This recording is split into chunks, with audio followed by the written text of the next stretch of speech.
ሰላም ጤና ይስጥልኝ የተወደዳችሁ ቤተሰቦች እንዴት ቆያችሁ? ዓለም አቀፍና የሀገር ውስጥ መረጃዎች ይዤላችሁ መጥቻለሁ። በቅድሚያም ዋና ዋናዎቹን ታግቶ የተወሰደው የመተማ ሆስፒታል ሐኪም የተጠየቀው ገንዘብ ቢከፈልለትም ሐኪሙ ተገሎ ተገኝቷል። በዝርዝር የምታደምጡት ጉዳይ ይኖራል። በሐዋሳ ኢንዱስትሪ ፓርክ ኢትዮጵያዊን የደበደበው የውጭ ሀገር ሰራተኛና ኃላፊው ከስራቸው መታገዳቸውና ከሀገር መባረራቸውም ተሰምቷል። በተጨማሪም በፓርክ ውስጥ ይሰሩ የነበሩ 5 የሚደርሱ ከፍተኛ አመራሮችም ከስራቸው መታገዳቸው ተሰምቷል። በጥንክራችን ውስጥ አካተነዋል። የኢራን ወታደራዊ አውሮፕላን ማመላለሻ ከኢራን ተነስቶ ኤርትራ ምጽዋ አውሮፕላን ማረፊያ አርፏል። በውስጡ የጦርነት ድሮኖችን እንዳካተተና ጉዳዩን ኢትዮጵያን አጣብቂኝ ውስጥ የሚከታት ነው ተብሏል። ጥንክራችን በዝርዝር የያዘው ጉዳይ ይኖራል። እነዚህና ሌሎች ዓለም አቀፋዊ መረጃዎችን በውስጡ አካተናል። ተከታተሉኝ። ታግቶ የተወሰደው የመተማ ሆስፒታል ሐኪም የተጠየቀው ገንዘብ ቢከፈልለትም ተገሎ ተገኝቷል። በአማራ ክልል ምዕራብ ጎንደር ዞን ከመተማ አጠቃላይ ሆስፒታል አካባቢ ታፍኖ የተወሰደው የሕክምና ባለሙያ የተጠየቀው ገንዘብ ቢከፈልለትም መገደሉን የቤተሰቡ አባላት ተናግረዋል። በመተማ አጠቃላይ ሆስፒታል የአይን ሕክምና ነርስ የነበረው አቶ ዳንኤል ነጋ ጥቅምት 19 2018 ዓ.ም ማታ እራት እየበላ ከነበረበት ምግብ ቤት በታጣቂዎች ታግቶ ከተወሰደ በኋላ 3.5 ሚሊዮን ብር እንዲከፈል ተጠይቆ እንደነበረ የቤተሰብ አባሉ ተናግረዋል። ገንዘብ በመጠየቅ ከተፈጸመው እገታ በኋላ ተገሎ የተገኘው ባለትዳርና የልጆች አባት የሆነው ነርስ ዳንኤል በሆስፒታል ጥቂት ባለሙያዎች ባሉበት ዘርፍ ታታሪ ሰራተኛ እንደነበረም ባልደረቦቹ ገልጸዋል። ለደህንነታቸው ሲል ስማቸው እንዲጠቀስ ያልፈቀዱ የሟች ቤተሰብ ጥቅምት 19 2018 ዓ.ም ሟች አቶ ዳንኤል አዳሪ ሰራተኛ እንደነበርና ከምሽቱ 1 ሰዓት አካባቢ እራት በልቼ ልምጣ ብሎ ከሆስፒታል መውጣቱን መስማታቸውን ተናግረዋል። በሆስፒታል ዋና በር አካባቢ ሁልጊዜ ምግብ የሚበላበት ቤት ውስጥ እየተመገበ እያለ 6 መሳሪያ የያዙ ታጣቂዎች መጥተው እንደወሰዱት መስማታቸው ጨምረው ገልጸዋል። በተወሰደበት ምሽት አጋቾች ለባለቤቱ ደውለው መታገቱን መንገራቸውንና ጠዋት ደግሞ ሌሎች ዘመዶች ስለ ሁኔታው መስማታቸውንም ጭምር አስረድተዋል።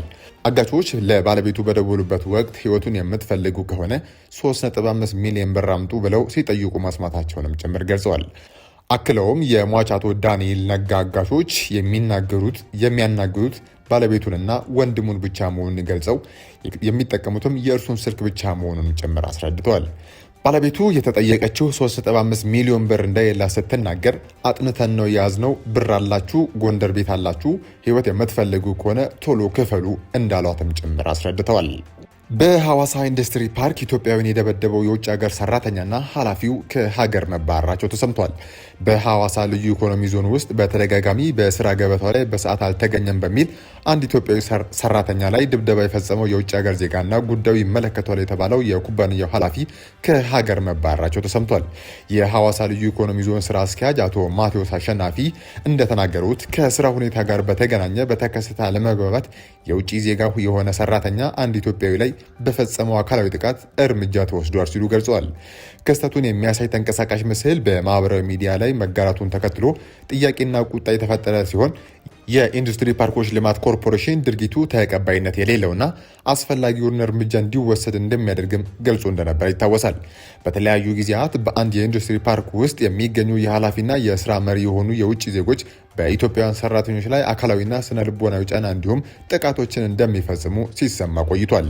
የሐዋሳ ልዩ ኢኮኖሚ ዞን ስራ አስኪያጅ አቶ ማቴዎስ ለቢቢሲ እንደገለጹት ድብደባው መፈጸሙን እንደታወቀ ተጎጂው ሰራተኛ የሕክምና ድጋፍ እንዲያገኝ መደረጉን እንዲሁም አስፈላጊው መረጃ ተሰብስቦ በጥፋተኞች ላይ ተገቢው እርምጃ እንዲወሰድ ተደርጓል ሲሉ ገልጸዋል።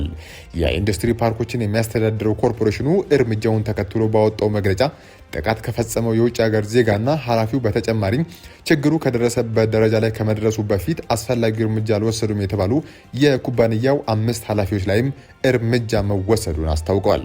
የኢራን ወታደራዊ አውሮፕላን ማመላለሻዎች ከኢራን ተነስተው ወደ ኤርትራ ምጽዋ አውሮፕላን ማረፊያ እንዳረፉ የሚያሳዩ የሳተላይት ምስሎች እየወጡ ይገኛል። በቅርቡ የወጡት የሳተላይት ምስሎች የኢራን ማዕቀብ የተጣለበት ፋርስ ኤር ቀሽም 747 የተባለ አውሮፕላን የተጓዘበትን መስመር ተከትሎ አንድ የቤላሩስ ኢሉሽን 62 የጭነት አውሮፕላን ምጽዋ ኤርትራ ማረፉን ማሳየታቸው ተዘግቧል። ሆርን ሪቪው የተባለው ተቋም ባወጣው ትንታኔ መሰረት ይህ እንቅስቃሴ በቴህራንና በአስማራ መካከል በድሮን ቴክኖሎጂ ላይ ያተኮረ ወታደራዊ ትብብር እየተጠናከረ መሆኑ የሚያመለክት ሊሆን ይችላል ይለዋል። ትንታኔው እንደሚያሳየው ኢራን በቀይ ባህር በኩል ተጽዕኖዋን ለማስፋት እስራኤልን ለመገዳደርና የምዕራባውያን የባህር ኃይል መኖሩን ወይም መገኘት ለመቃወም ትፈልጋለች። የምጽዋ ወደብን ማግኘት በየመን ከሚገኙት ሁቲዎች በተጨማሪም በአፍሪካ በኩል ቀይ ባህር ላይ ጠንካራ መደላደልን ይሰጣል። ይህ ክስተት ለኢትዮጵያ ስስ አጣብቂኝ ሁኔታን የሚፈጠር ነውም ጭምር ተብሏል።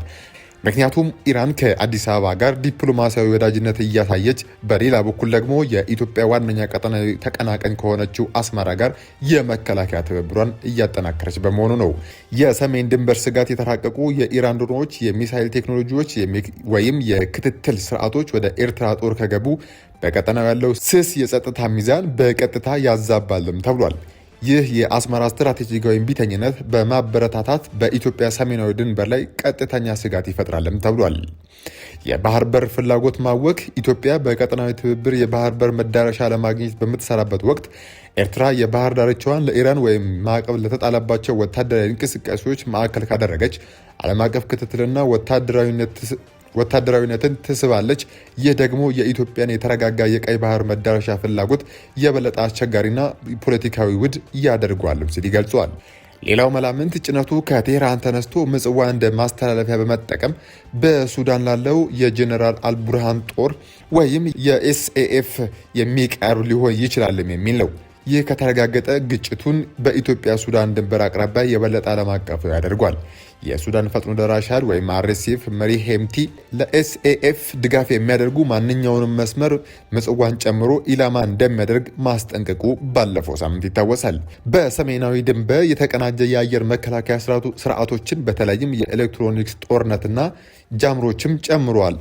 የሰዓቱ ዓለም አቀፍና የሀገር ውስጥ መረጃዎችን እነዚህን ይመስሉ ነበረ። በሌላ ጉዳይ እስክንገናኝ መልካም ጊዜ